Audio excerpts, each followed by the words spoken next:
eluselemi muna pasi enzo.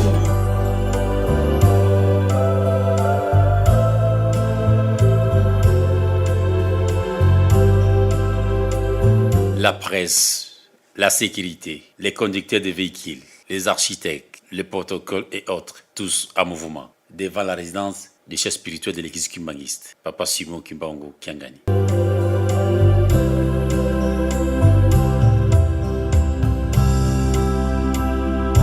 Nous sommes mercredi 26 novembre 2025. Il est 15h, heure d'Inkamba. Les chefs spirituels de l'église kimbangiste, sa divinité Papa Simon Kimbangu Kiangani, fait sa sortie dans sa résidence officielle.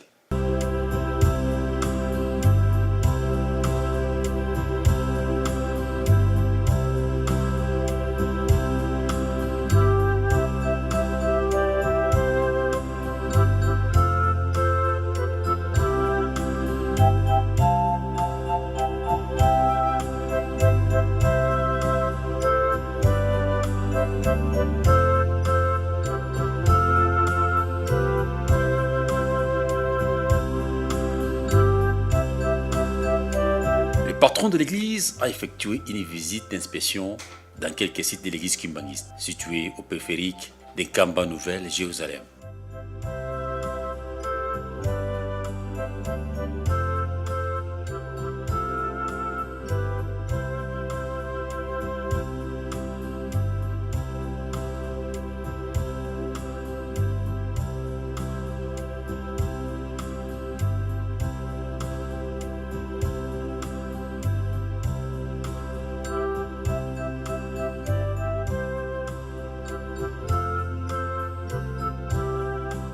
Il a commencé par le site Telunga, lié de la constitution de 30 maisons, 8 et 7 chambres, situées au Kafuma, au nord-est d'Inkamba.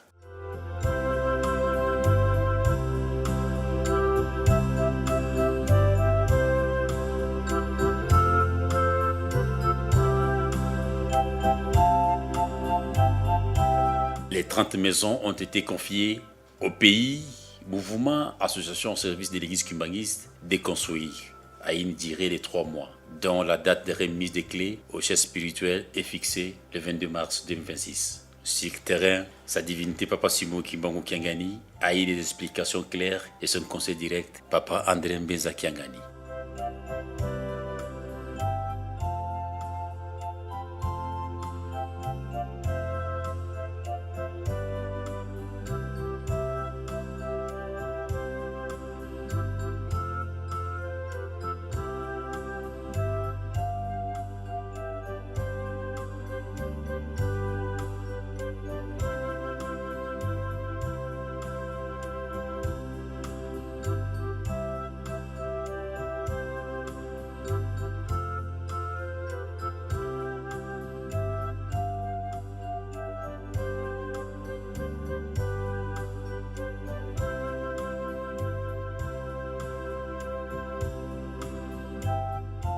Après Longa, c'est le tour du site industriel de Kintuka, situé au Kakipako.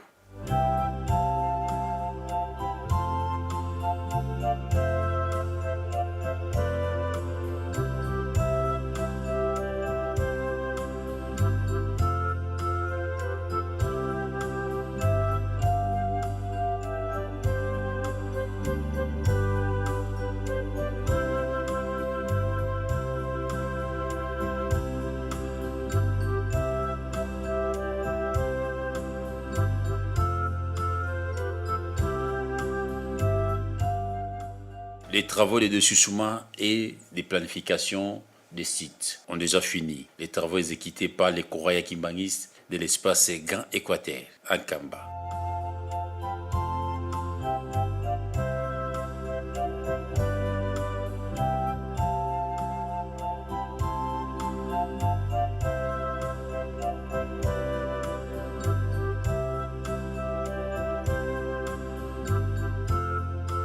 L'atelier de menuiserie moderne de l'église kimbangiste, situé au village Ngombe Kintuka, les chefs spirituels a visité quelques installations.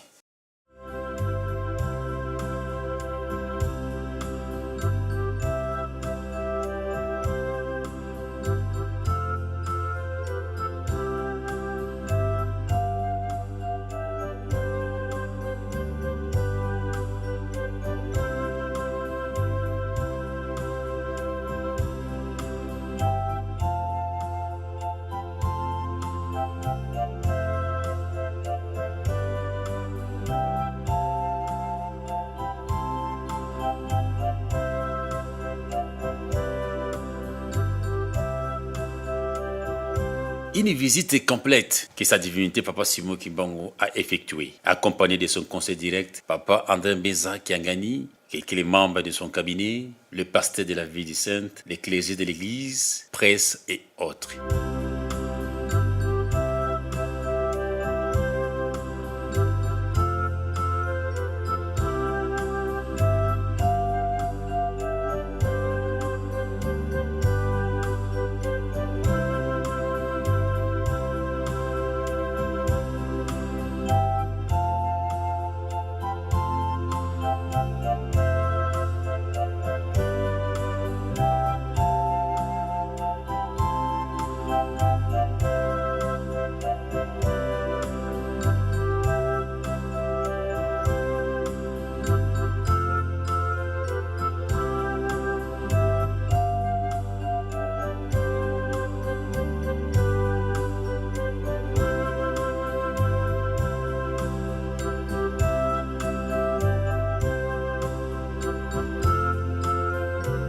Dzumbu Dzakela, le site de l'église kimbangiste, situé entre deux villages Gombe Kitsuka et le village Lukengo. C'est par-ci que les chefs spirituels de l'église kimbangiste a bouclé visite de quelques sites de l'église kimbangiste.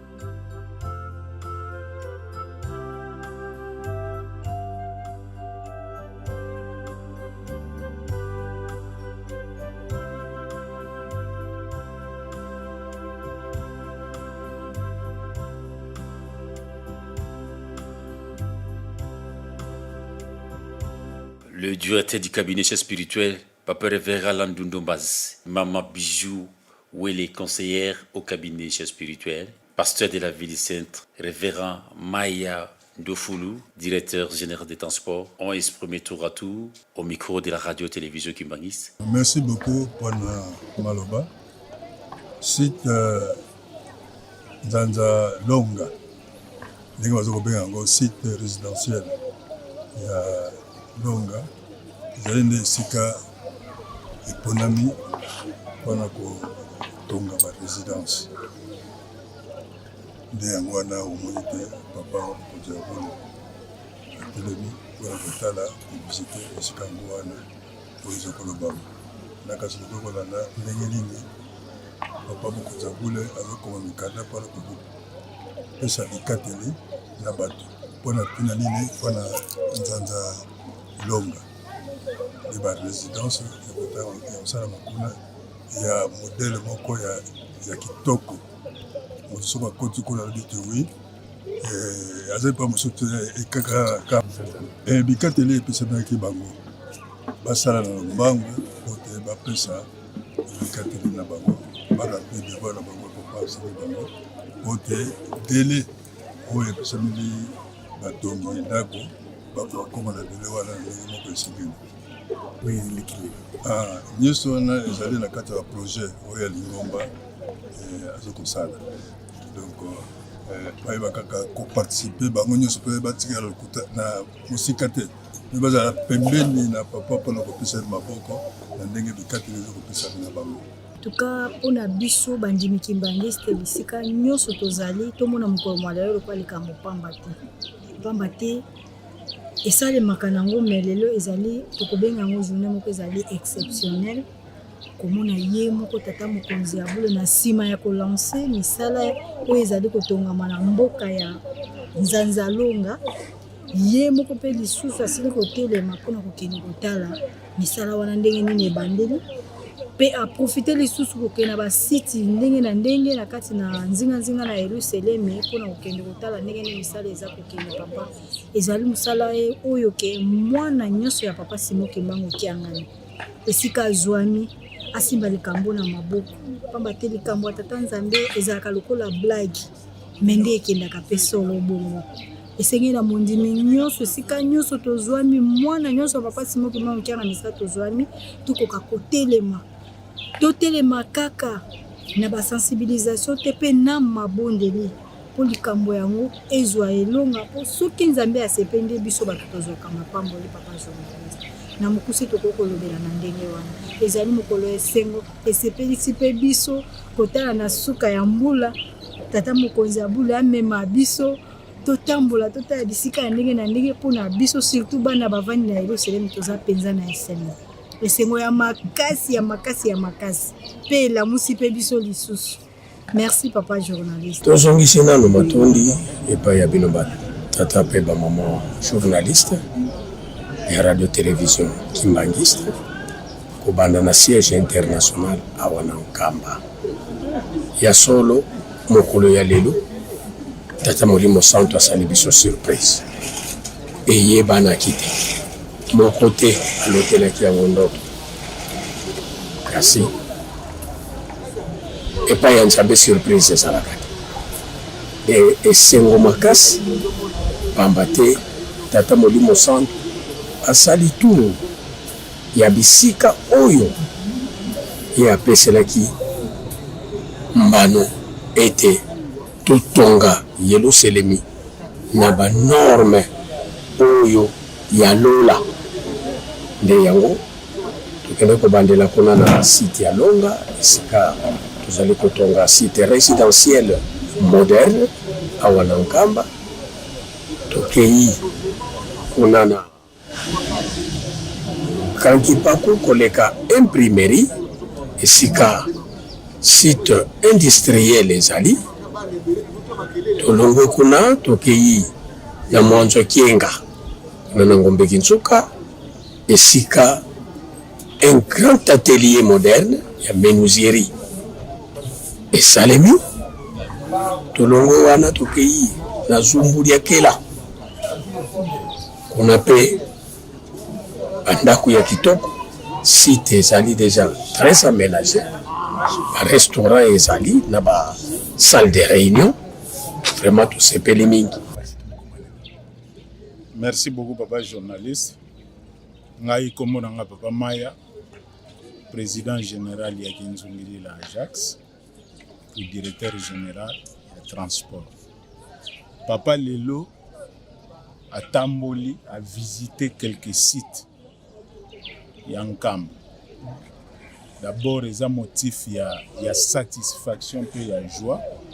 Parce que ça fait très longtemps depuis Papa Abima pour la randonnée à Sali, à Talaba, à Misala ou Ezo Salamanangam.